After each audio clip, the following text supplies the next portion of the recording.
नमस्कार दोस्तों, आपका बहुत बहुत स्वागत है एक कदम अध्यात्म की ओर में। रामायण के युद्ध में लक्ष्मण और मेघनाथ का युद्ध हुआ तो मेघनाथ की मृत्यु हो गई।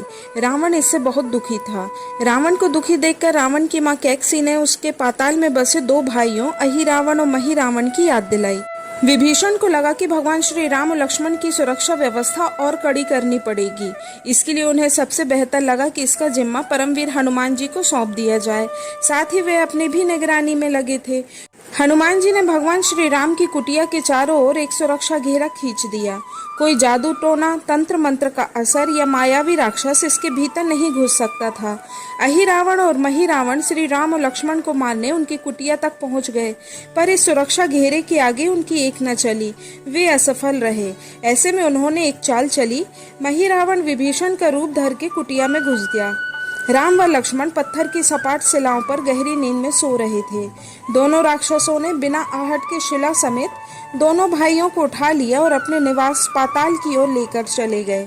विभीषण लगातार सतर्क थे। उन्हें कुछ देर में ही पता चल गया कि कुछ अनहोनी घट चुकी है। विभीषण को महिरावण पर शक था। उन्हें राम लक्ष्मण की जान की चिंता सताने लगी। विभीषण ने हनुमान जी को महिरावण के बारे में बताते हुए कहा कि वे उसका पीछा करें। विभीषण की बात सुनकर हनुमान तुरंत पाताल लोक के लिए निकल गए। पाताल के दरवाजे पर हनुमान को एक द्वारपाल मिला जो आधे वानर और आधे मगरमच्छ के रूप में था। उसने अपना परिचय मकरध्वज के रूप में दिया। हनुमान से कहा कि मैं आपका बेटा हूँ। हनुमान जी आश्चर्य में पड़ गए और जवाब दिया कि मैं तो बाल ब्रह्मचारी हूँ और मेरा कोई बेटा नहीं है।